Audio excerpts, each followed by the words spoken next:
We are now live. Welcome to Live with Marcel and Kilani, and we have a very special guest today.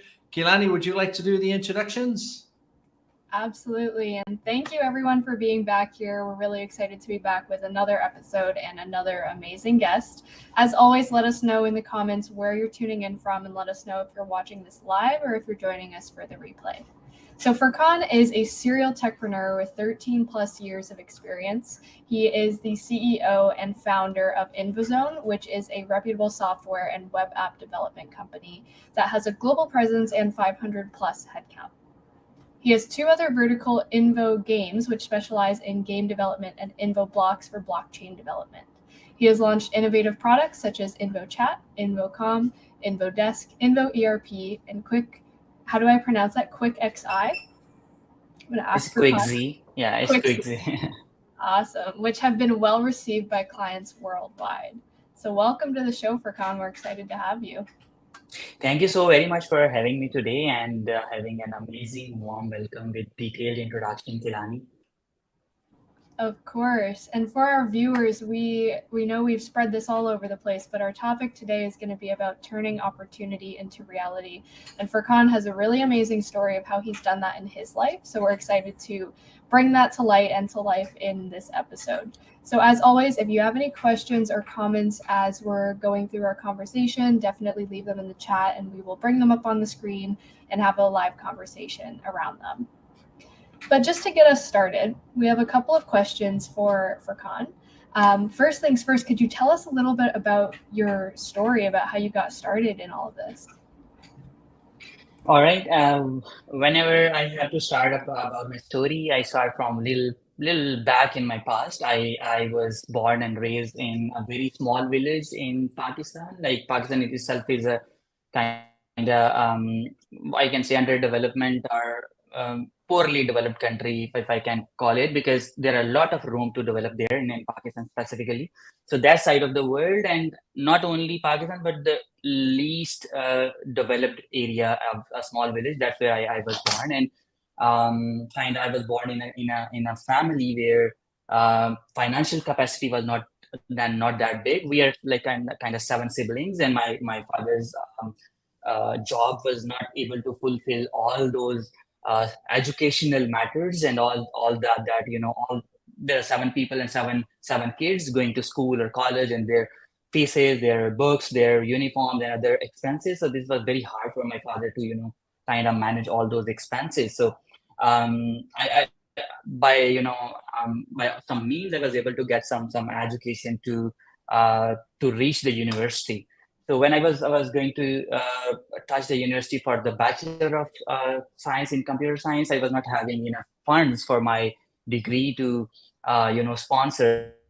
Luckily, I got scholarship from the university. Otherwise, I was not going to be present here today because I was not financially well. My family was not able to sponsor my degree. I was not able to go into the university in Pakistan and in the Southeast Asia or East Asia. The universities are crazily expensive, and it's hard to get into university. You cannot get any sort of discount on or waiver on the cost. Luckily, there was a government scholarship that I was able to secure. Kind of 5,000 people did appear for that scholarship, and I was able to secure that because of somehow I was under an impression when I got to know about that scholarship. I got to know that I felt that this is the only life savior for me. If I can kind of get onto the merit for this scholarship, I can go to the university. That's the only option, only way. So when you have that, there's a do or die, then that's the way you go forward. And I started struggling and hustling for that scholarship to kind of achieve, and eventually I was able to do that. So once I went to the university, though it was fully funded scholarship, but I was kind of still eager to start doing something quite quickly, quite easily. And the degree was, for 4 years. Right after 2 years of the degree, I started having a full-time job in the evening, and I was pursuing my degree in the morning hours, from morning till afternoon, and afternoon till midnight. I was trying to, have a full-time job in a local software company in Pakistan. That is exactly where I started kind of understanding that there are a lot of potential, a lot of opportunities around me, that there are a lot of things I can do in my life. And I started collecting a lot of notes when for the time when I am going to be a point in my life where I can start exploring those opportunities. And in 2014, right after 4 years of starting my job, I was I started feeling that I'm ready to go into my first venture. I picked one of my friend as a partner, started my first venture. Right in 6 months, we failed miserably on the many grounds, and we were heartbroken. I went back to the job again into the industry. I started another venture in 2016, and with two partners this time, and fairly better situation, better grounds. But this time again, I was not able to achieve much. And in like 9 months or so, or 1 year, we were failed again, and we were facing a lot of problems, a lot of issues that we were not even expecting at that first stage. So that was second failure. But after the second failure, I went and then started handling kind of CTO role or solution architect or technical project managers with a lot of startups from US remotely. So while I was sitting in Lahore in Pakistan, I was kind of connected or working for the people, for the startups from US, from Canada, from Europe. And that was the point when I was able to find the right opportunity to establish Infozone eventually in 2019, the end of 2019, the start of 2020. So in the start of 2020, I started Infozone, finally a third venture, solo, without any partner, without any investor, because this time I was picking the right pain point and I was able to make it a hit. And within 3 years, we were able to grow from 0 to 600 employees and kind of $1 million US per month revenue. That's where right now we are. Despite the fact in the last 6 months, the market, IT market is kind of very shaky. Silicon Valley Bank crash is there. The kind of blockchain market went down. Investors are holding their investments, and all startups are struggling with the investment, but still Infozone is thriving. We are able to sustain our business, though some of our clients, because we are in the service oriented business, we do offer services to our other startups or ventures for the software development area. So though some of our clients were kind of affected, but still we were able to sustain for some period of time, and now we are back on the track with the high paced growth. So that's the kind of, in a nutshell, the whole story there. I know there are many questions you were able to catch the pins in my story that they're gonna ask. So I will let you take the mic and go ahead for the further questions. Sure. I'd like to throw one in. That's actually not on the list, if you don't mind. It's Mhm. so you mentioned, kind of how you went through a number of failures, right? That you went through. What does, now after so many years, right, of having this experience with these multiple kind of startups and retrying again, what does failure mean to you today? Failure for me is kind of opportunity to learn. Again, we are talking about opportunities today. So Yeah. it's just kind of, you do something and you find out that, okay, this method or this approach or this kind of pattern does not work. So when you, let's say, fall for 99 times and you are able to make it success for the 100th time, it means you find out that 99 ways are not able worth spending time, or they are not kind of right way to go. And there's only one approach that you are able to make a hit. So other than these three ventures that I spoke about, I did two other things as well in my life that was failure as well. That were not related to IT industry, by the way. They were related to some other businesses like a restaurant or a fuel station or whatnot. So I kind of not mentioned those two ventures that I tried other than information technology industry. So, but those were also some sort of learning for me. Those were not failure I can call, but I was not able to uh, call them success either, because there is a definition of success, and it varies for everyone. The definition of success, but for me, they were not success. But I was able to get some acquisition for both of those businesses and get myself out of rid of them, and was able to focus onto Infozone solely. So in my opinion, kind of failure is just equivalent to kind of lesson or something like that. Yeah. And if you and one final question, just as you're mentioning that, being the leader that you are today, right? How do you think you've grown as a leader because of the failures that you went through before starting Infozone? Well, I guess it's just not only the failure that turned you into a leader. It's multiple things. Like there are multiple things that really are required to become the leader. You need to be very observant.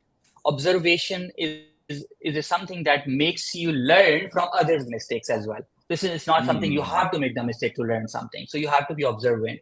You have to educate yourself. So sometimes you don't really need to see the mistakes. You actually need to see what works for others. So you have to educate, you have to explore, you have to kind of read books, read journals, read newspapers, watch podcasts, watch some maybe movies, business-related movies or whatnot, or series, and network with people, go attend some kind of conferences and see. So you need to actually kind of be very hungry about gaining the knowledge. And then that's exactly where you start pointing out, okay, what works, what does not.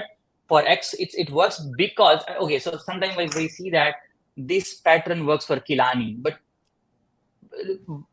her situation is completely different, maybe.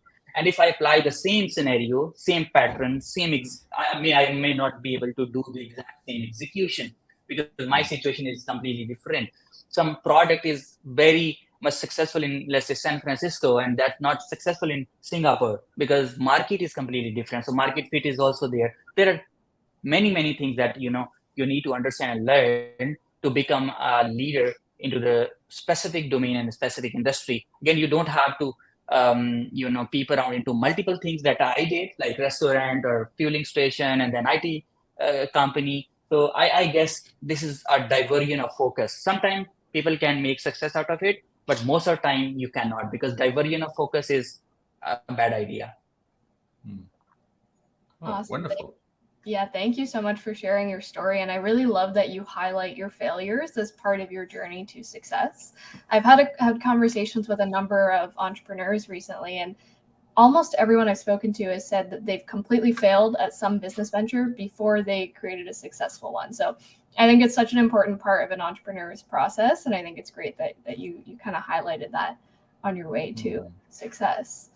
And the last time we spoke with you, and for our audience, Marcel and I had the privilege of speaking with Furqan, meeting Furqan in person when we were in San Francisco in March. And you mentioned that you've always had a talent for spotting opportunity in places that most people don't. Where do you think that talent came from?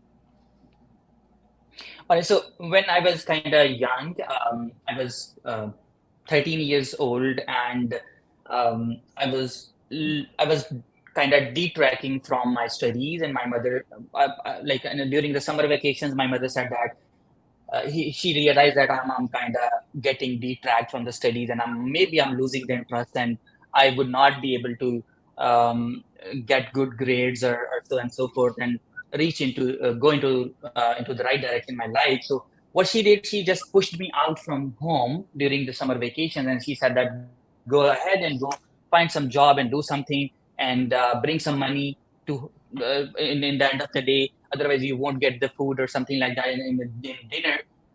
That was the point when I just ignored my mother, because I thought that like she's just like kind of kidding me or something like that. But in the evening, in the afternoon, I was not really offered with a dinner. And that was the point. I started taking her serious. Okay, she's not that, she's not that non-serious at this moment. The next day I went out and I started searching for some work, because in some countries child labor is an abuse, and I guess it is everywhere. Child labor is an abuse, but I was underage, like 13 years old kid, and I was forced by my parents to do something during my summer vacations because I was just wasting my time. So there was something in the back of my mother's idea that why she is pushing me out to do something, because she knew that what exactly gonna be turned around. So I went out and started finding some job, and luckily I was able to find a bookshop, and he asked me to distribute the newspapers. It is like I was 13 years old kid. Right now I'm 30 years.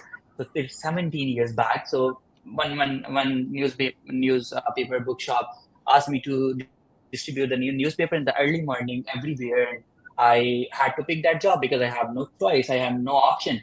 So I just started distributing the newspapers. And while I was, forced to do this job, I started exploring what other options I do have, because this job is not something very amazing. This job is not something that kind of fits my personality, and I'm not liking this job. So what other options are there? So that's exactly like 13-year-old kid started exploring the opportunities or options, and wherever I go, I started thinking about, okay, is this an opportunity? Is that an opportunity? And if that is an opportunity, and like if I start doing something into this direction, will it be a successful business idea? Will it be a successful, is there any return over investment? Though I don't have any investment, but I'm gonna spend my time maybe into this direction. So that's exactly the point where, so if the seed was kind of into my brain from the point when I was a kid, and after like kind of doing that sort of job for 3 months or so, I compared the earning I was able to earn from these newspaper distribution job, this job, and I was able to kind of compare it with my imaginary life that I'm gonna spend. I want to spend in my future. The money I was making out of this all kind of summer vacation thing, and the money I need to reach that point was a huge gap. So when you see a gap, when you are able to see that gap that I was not imagining before, and my mother pushed me out, and I was able to find that gap. And now when the gap is there, that's the point when you start understanding what the opportunity means, and that's where you start understanding from where. So the talent of gaining the opportunity or picking the opportunities, I guess, is not God gifted. That's my belief. Is somehow something that a life-changing moment or something that happened in your life that makes you kind of keep looking for the opportunities and whatnot. That's the point there.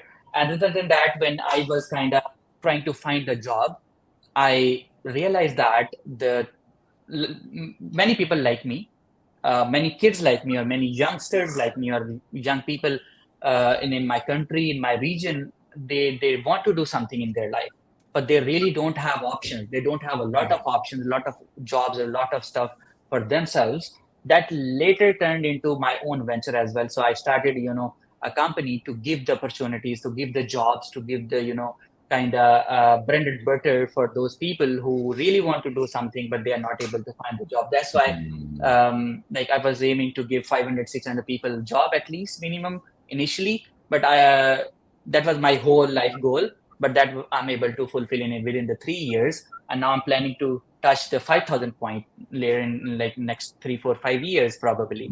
So that's another point of time. So there are mix of two things that kind of pushed me into the direction where I'm right now.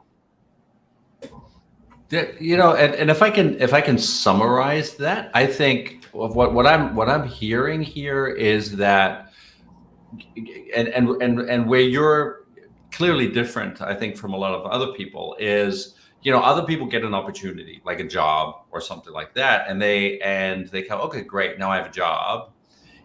They might look at wanting a better life, right? They might want to look at, hey, this is, I'd love the life of a, serial entrepreneur, or, a certain amount of wealth or something like that.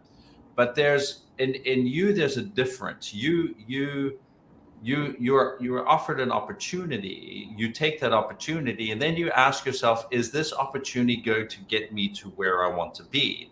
And if the answer is no, what you do is that inspires you, that drives you to say, all right, now I need to step up. Now I need to, kind of what is it that I need to do extra, right? Whether it's in activities, learning, seeking investments, whatever it is, to get to that point. As where I think most other people have a tendency to just kind of look there and kind of go, well, one day it would be nice if I got there, but they wouldn't necessarily kind of put that desire, right, that they have to get to a point into some form of action once they've received an opportunity, and that makes Absolutely. you rare, because oh, amazing. Yeah. And if I can add, like, Yeah, go Go ahead. ahead. And secondary Yeah. thing was like I was looking at other people like me, and they really do want to do something, and they don't really have many opportunities. So that was something that I wanted to fix as well. And there is another thing that later in point in time when I said that I started Infozone, and it was based on the right opportunity as well. Previously, the first venture and the second venture, they were not backed by the right opportunity. They were supposed to be there is an opportunity, but they were not right opportunity. So, but the third time I was able to, because when I started, let me quickly brief here as well. So when I started Mhm. working for US based startups as a CTO, as a C-level person, I realized that these startups are struggling with the right talent to hire from the Yeah. industry. So they were Yeah. like even today, if I ask some CTO, are you happy with your talent? Are you happy with the capacity of your talent? They would definitely say no. I really need more engineers who are really capable to do something this and that or blah blah blah. So that is another Mhm. opportunity. That was the final opportunity I was able to locate in my life. That was based off Infozone eventually. Yeah. That's amazing. Yeah. Kilani, what's the next question? Yeah, this kind of connects to something you said earlier, that being able to see opportunity isn't necessarily a God-given gift. And I think that that's such a great point, because we all have it in us to be able to see the opportunity that you've seen as well. And I'm curious, what signs do you pick up on or notice that kind of tells you, oh, there's opportunity here?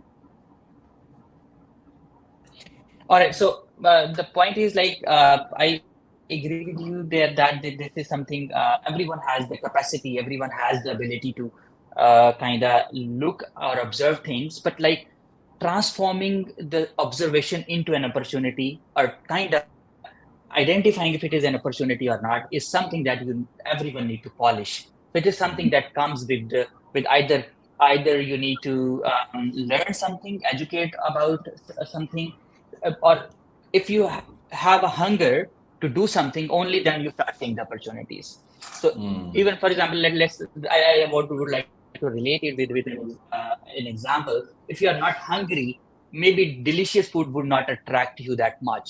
And if you are very hungry, a very average food may attract you very well, and it may sound very tasty to your taste buds as well. That's how the opportunity kind of relates to our life, that if you are hungry about something, if you really want to do something in your life, or you want to upgrade yourself or go to a point where you're imagining to go somewhere sometime in future, that's the only way you start looking at the opportunities, and they start making more sense. And sometimes you are settled in your life, if you are okay, if your things are running here and there in your life and you're okay kind of, so you may start missing those opportunities when they are really an opportunity as well.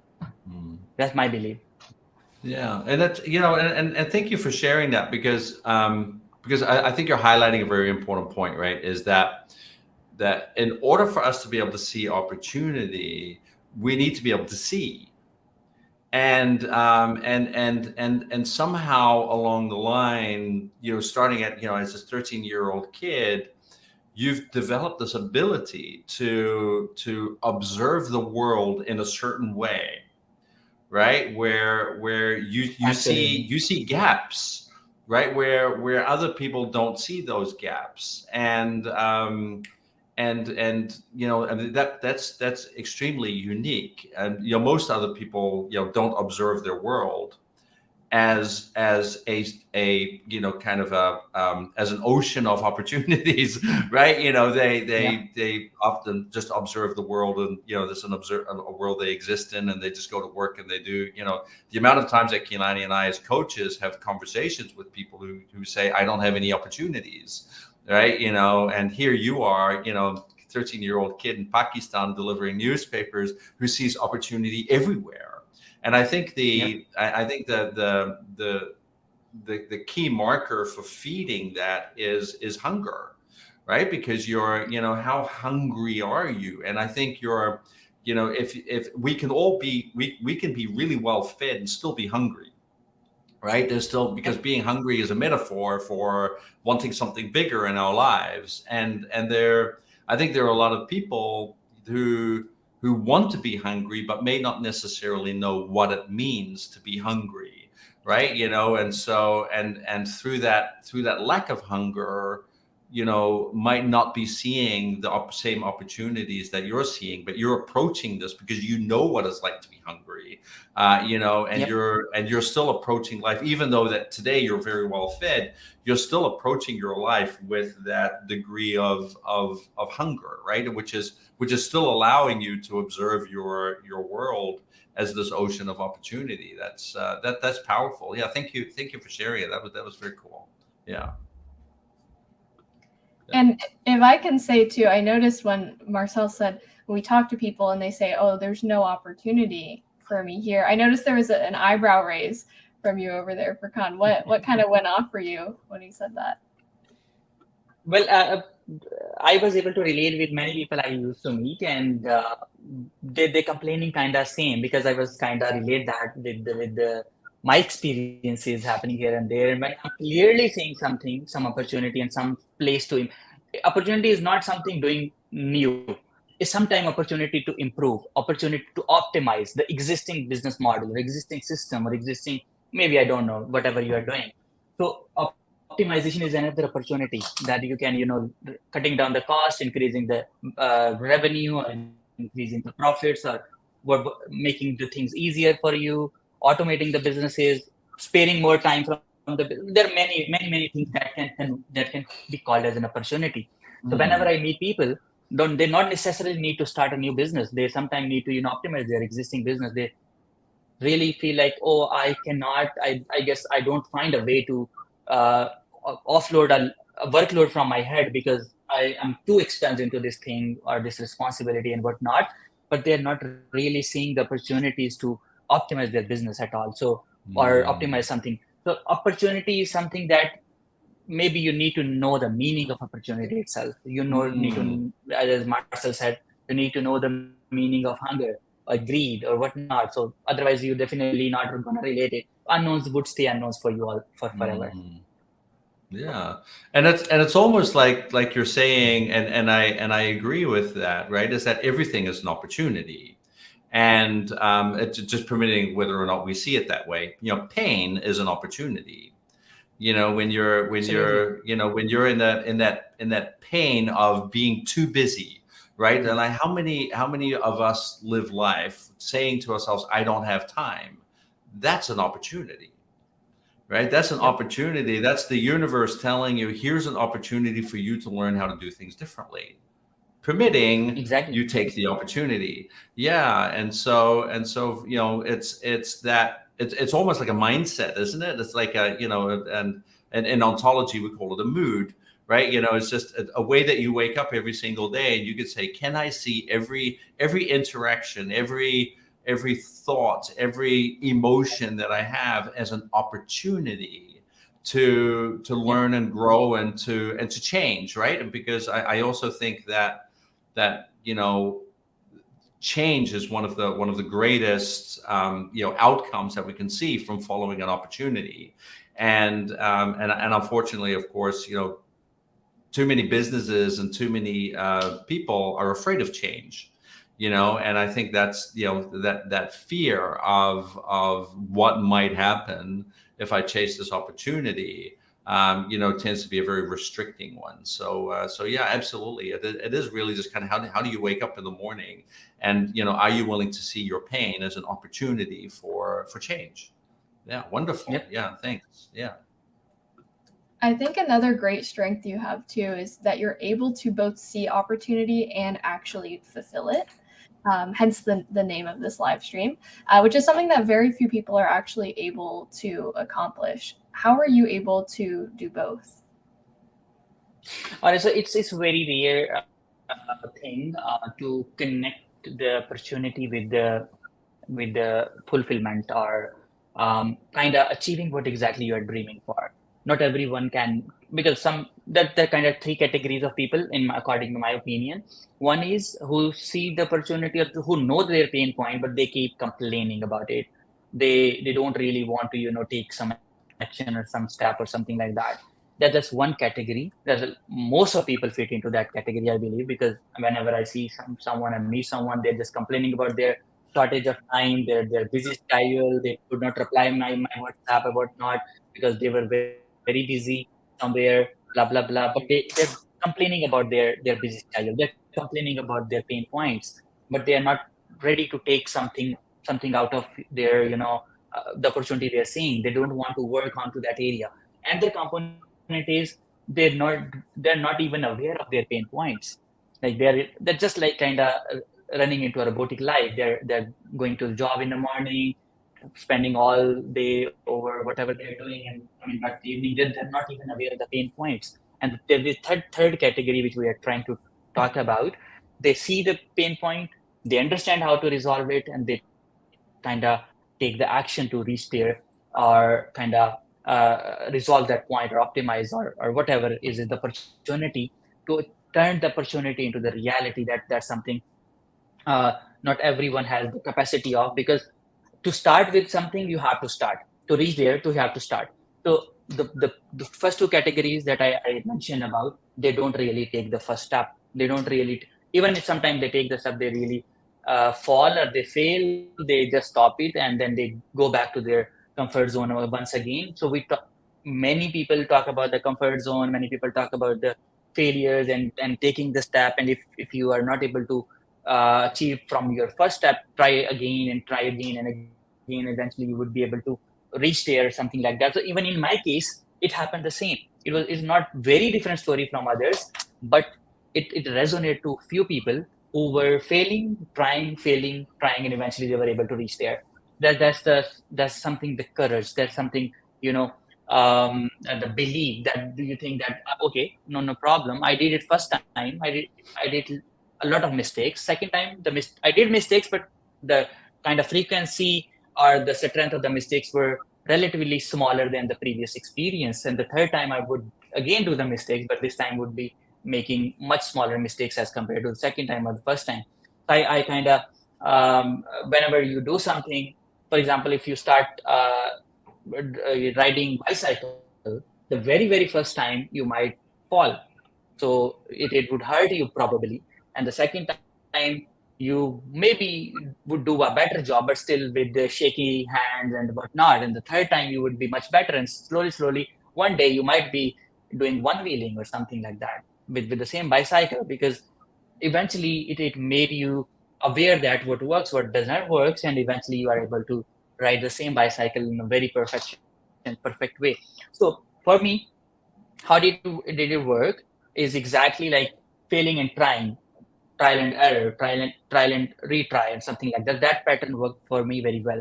I tried, failed, and third time I was able to kind of do it much better way, and then reaching the point where. So that's how it is. And in other words, if I talk about some other areas when I was trying to do things in a way, so I was quite focused on my vision, what exactly I'm trying to do, and what I'm exactly want to uh, do with the opportunity I do have. And also at the same time, I was kind of keeping all the realities in my mind as well. So sometimes the opportunity is there, but we don't really uh, evaluate the realities or ground scenarios or ground situations which really kind of disconnect our opportunity. Or just as I said earlier, that a market is not ready for something. The ground reality is that you cannot deploy that product, or cannot introduce that product into that market specifically, because market is not ready. So the ground reality is saying that this market is not ready. Maybe some other market is for this kind of product, or this kind of idea, or this kind of opportunity. So you cannot misfit an opportunity to a different market, or different scenario, or different situation, or different maybe age group or whatnot. So and then again, sometimes you really need to revise your goals as well, or revise the way you want to take things forward as well. So for example, with Infozone, the way I started in the end of 2019, the passion was different, the ideas were different, the execution path I designed, or roadmap I designed, was completely different. But with the passage of time, I kept learning, I kept understanding, okay, things are not that way where I wanted to go. So I had to retweak or reiterate my plans, my roadmaps to kind of. So, and in my opinion, the third thing that I am mentioning here is to uh, keep learning when you're doing something, and keep reiterating or revisiting your roadmap to reach the goal or reach the point where you want to. The goal is turning your opportunity that you have in hand into the reality. That's the goal in our situation. So you need to revisit your kind of roadmap frequently, and then something that you have to. And the last thing, in my opinion, I guess, strengthening up the processes and procedures for something that you want to do. So you cannot do anything randomly. So opportunity is there. You want to meet that opportunity. But in my opinion, if you can kind of make things process oriented, that or the roadmap we're talking about, if you can turn that roadmap into kind of smaller processes, eventually you can reach that point. So for example, we spoke about busy schedule. A person is very busy and he's not ready to take some time to optimize their processes. Maybe he really need to introduce some process into the pipeline that spare a lot of his time. Maybe a delegation or something may spare some time. So these 3-4 things, I guess, are kind of my areas where I could work on to convert the opportunity to the reality. That's really cool, and I really like that it keeps coming back to the trial and error, the failure to success pipeline. I think a lot of people, when they try something new and embark on something new, they fail once and then they're like, oh, this isn't for me, it didn't work. And what I think a lot of people don't realize is that all success comes from just multiple failures in a row, and it's just getting up one more time, then you've been knocked down. Yeah, and it's almost, yeah, and I would almost add to that. I think for any aspiring entrepreneur, right, is understand that when you're going to start your first business, in all likelihood, you're going to fail, and you're supposed to. And I think that is a conversation that we don't have enough, right? Is that you're supposed to be failing, because your failures are going to lead to your success. They're opportunities for success, and but they're only going to be that way if you're willing to fail, right? And you're willing to have that relationship with that failure in a way that it is an opportunity. And as I'm hearing you, Furqan, I'm even thinking about my own life. There have been ventures that I started, in the past that I deemed failures, but actually didn't see as an opportunity to try again, or to go again, or to do it again. So, thank you for sharing that. That's even very enlightening for me.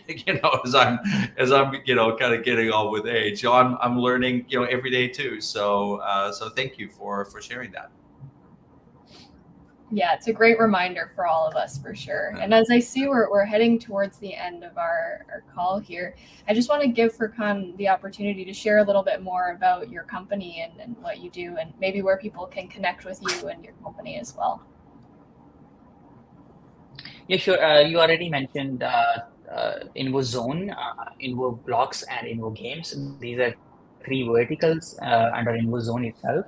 And we are a software development service provider, working with ventures, mid-sized ventures, large enterprises, and startups in the tech space, where specifically our ideal, kind of partners are kind of customers are when they really want to do something in the IT industry, or they do have some idea or something that really want to develop, or kind of make a software out of it, or you already have something that is used to automate your internal processes, a back office or admin panel or something like that. So, or something very crazy in the gaming industry, maybe probably you want to develop a new video game that you want to introduce for the market or something like that. There are a lot of potentials in the blockchain space as well at the same time. So we have 3 verticals: InfoGames handling all the metaverse, mobile game, web game, or PC or console-based games. And there is a Infoblocks that handles all the blockchain-related projects, and there is Infozone that handles AI, web, and mobile-related projects. So whenever someone needs to get developed, we are here. We actually have 2 type of business models. One is resource augmentation, and the other one is kind of product oriented product development or something like that. So these two models that we do offer, we can be reached at kind of sales@infozone.com email, or if you go infozone.com website, you would find a contact us page or a chatbot, AI-based chatbot that we developed in-house, by the way. So you can chat with our chatbot to speak to the chatbot, and maybe you can get your business problem solved by that AI-based chatbot as well without needing us. Or maybe you need a human effort, so you can kind of simply fill the contact us page and we can contact you further.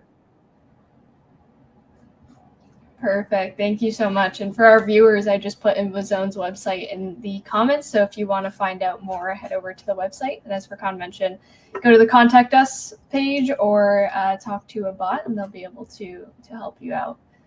All right, that's all from me. Is there anything else that you wanted to bring in here? For me, I just want to say, thank you so much, Furqan, for joining. And, it was such an interesting meeting that we had. We got to meet when we were all in San Francisco. We were all visiting, and we just got to have coffee together. And just having coffee with you for that one session, I learned very quickly how much you have to offer this world, and that you are nowhere near finished with your dream and your seeking opportunity, that you have so much more to give this earth and to give this world. And I just want to wish you all the success that you deserve, and really hope that one day we'll be able to support you in whatever it is that you're doing, and vice versa too. And because I really love your mission of kind of like providing people with opportunities and jobs, and you're on an amazing journey for yourself. So good luck with that, and of course keep inspiring, because you're doing amazing stuff. Thank you so very much, Marcel, for having me over the coffee as well as for this podcast. It is really a learning experience. It was a learning experience over there as well, and it's learning experience over this podcast too. So it's always, I learn something new whenever I meet you guys. Trust me, and that helped me in future somewhere. So the discussion we had last time, it quite really helped me later when I was sitting and trying to optimize some areas. The discussion we had at that moment was really helpful for me. And Awesome. Probably the things we discuss in this meeting or in this kind of podcast would be helping ourselves other than our kind of listeners too. Yeah, no, I agree. And that's the importance too of just, kind of networking and having conversations. Like, this would never have happened if we hadn't just met for coffee, just for no reason whatsoever, right? Just get to know each other. And it's amazing, what sometimes, maybe that's another learning lesson is, the importance of just, connecting with people, that we would otherwise never connect with in this world. Yeah. And, and amazing stories that we then get to hear, and the things that we get to learn. So thank you for joining us today, and that's pretty much it for me as well. If we don't have anything to add, then we're going to close the broadcast today. So thank you, everyone. Kilani, did you have any last parting words, or are we good? No, I just wanted to say thank you as well. This was a really great conversation, and I love that this was very focused as well on inspiring our audience and helping everyone else who may be either on a similar journey or just know that there's something more out there for them that they want to pursue or find. I think it's really cool to be able to share this message and to reiterate especially the failure to success story, because I know that's a conversation I have with a lot of my coaching clients. So it's great that that's broadcast out there, and thank you for taking the time to share about you and your experience. Awesome. Thank you so very much. Likewise, it was amazing experience with you guys once again. Yeah, awesome. Well, thank you so much. Thank you also to the audience. We had a lot of people coming in with comments. Thank you for those comments. And of course, if you have any other questions or anything like that, you can either always go to just the broadcast, either on LinkedIn, on YouTube, on Facebook, and just make a comment. We will receive those comments, and of course we'll pass them on to Furqan if there's a question for him. And stay in touch, and we will always try to help anybody out. And of course, if you also have anyone that you would like to see as a guest, or have any ideas yourself, or a life story that you would like to share and you would like us to celebrate with you, feel free to let us know, and we can always have a conversation about that too. Well, thank you everybody for joining, and we will see you in the next broadcast next week. See you. Bye-bye, everybody. Bye.